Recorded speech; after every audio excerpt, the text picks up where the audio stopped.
Check करना है तो चेक करने के लिए हमें सबसे पहले जो है आरएफ स्विच से जो सपोर्ट से एंटीना आता है, जो आरएफ केबल यहाँ लगती है, तो आरएफ केबल हमारी कनेक्ट होती है यहाँ। जैसे आरएफ केबल कनेक्ट होने के बाद आरएफ केबल के 4 पॉइंट होते हैं, जिसमें 3 ग्राउंड है और एक जो है यानी कि वो एंटीना का वायर है।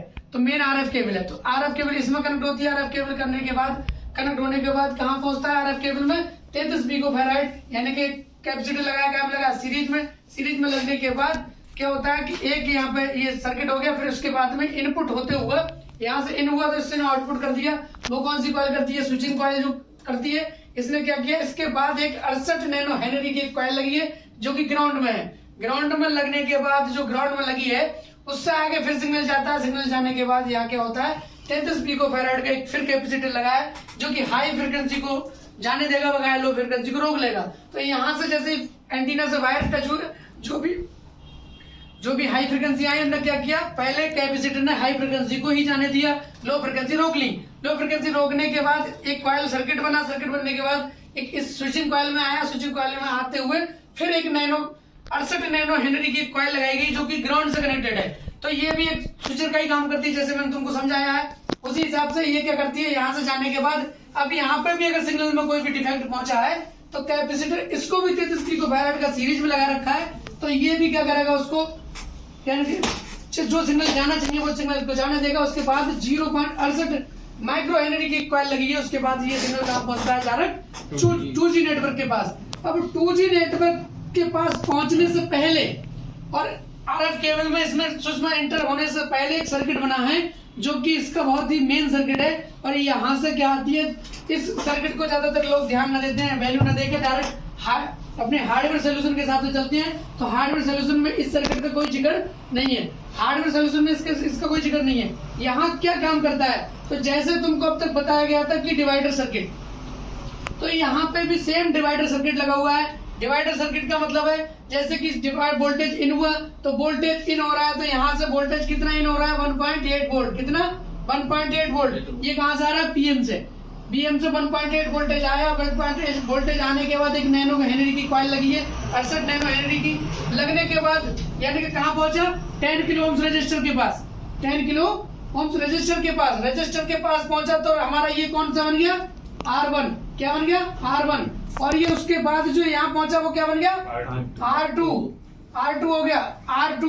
तो R2 बनने के बाद और इसको ग्राउंड कहाँ से मिला, देखो यहाँ से ये कनेक्शन यहाँ से लेने के बाद और यहाँ तक का कनेक्शन बिल्कुल एक है, क्योंकि ये कॉइल आपस में ज्वाइंट होती है, जैसे मैंने तुम्हें अभी चेक करके बताया। तो जैसे ऊपर दिखा, यहाँ से कॉइल जो है ये कनेक्शन यहाँ गया, ये 33 पिकोफैराड का कैप लगा था यहाँ लगने के बाद ये जो सेक्शन है यहाँ से और यहाँ से अंदर जाके यहाँ एक कॉइल लगी है जो कि वो यार दिख रही है, इसको दिखाने के लिए ये देखो, आपसे सही दिख रहा है, ये देखो ये कॉइल लगी है, तो वो जो हमारी लगी है वो ये लगी है। ठीक, तो हमारा इतना सेक्शन है, तो ये हमारा क्या है, यहाँ से जो ग्राउंड ले रहा है, तो ग्राउंड यहाँ पे बज रहेगा, तो हमारा क्या हो गया, R2 ये हो गया। तो R2 जब ये हो गया तो यहाँ से एक लाइन निकलेगी, यहाँ से लाइन जो निकलेगी वो कहाँ चली जाएगी, सीपीयू के लिए।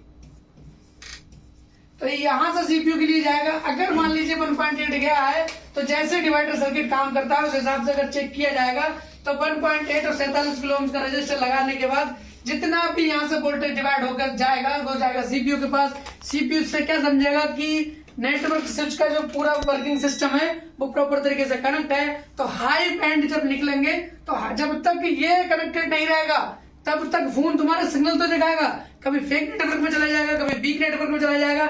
यहाँ से क्या होगा, जब तक ये सिग्नल सीपीयू को नहीं मिलेगा, यानी कि क्या नहीं मिलेगा, लॉजिक लो नहीं मिलेगा जब तक इस सीपीयू के लिए, तब तक सीपीयू वर्किंग में नहीं आएगा, जो कि हाई बैंड निकालने के लिए WTR को या अपने अंदर से जो हाई बैंड के सिग्नल आते हैं उनको बनने ही नहीं देगा। क्या जब प्रॉपर तरीके से एंटीना कनेक्ट नहीं है और प्रॉपर तरीके से पूरा सर्किट वर्क नहीं कर रहा है तो तुम्हें सिग्नल बनाने की कोई जरूरत नहीं है। तो इस वजह से क्या होगा कि सीपीयू इस चीज को जनरेट नहीं होने देगा, क्योंकि अगर मान लीजिए यहाँ से ये ओपन हो गया, जैसे ये कॉइल ओपन हुआ तो यहाँ का क्या हुआ, डिवाइडर सर्किट हट गया, क्योंकि इसको ग्राउंड अब नहीं मिल रहा है। जब ग्राउंड नहीं मिलेगा, डिवाइडर सर्किट ओपन हो जाएगा, तो ये 1.8 का वोल्टेज जो है यहाँ का 1.8 किसको मिलेगा, डायरेक्ट सीपीयू को। जब सीपीयू को 1.8 मिलेगा तो सीपीयू ये समझेगा कि क्या है कि लॉजिक मुझे लो मिल रहा है, यानी कि अब कोई सिग्नल हाई सिग्नल बनाने की जरूरत नहीं है। तो जब हर हाई सिग्नल जरूर बनाने की जरूरत नहीं है, तो हमारा नेटवर्क क्या होगा, नेटवर्क आएगा, मगर कभी फेक नेटवर्क में आएगा, कभी कॉलिंग नहीं लगेगी, कभी वीक नेटवर्क आएगा, कभी इंटरनेट चलने में दिक्कत करेगा। तो हमारा सबसे मेन जजिंग जो होती है स्टार्टिंग से ही, वो सीपीयू को ये लेने काम करती है। अभी यहाँ से आउटपुट जाता है सीपीयू को स्कीमेटिक आगे फॉलो करेंगे। जैसे स्कीमेटिक को देखना चाहो तो स्कीमेटिक ये है, जैसे यहाँ से चले,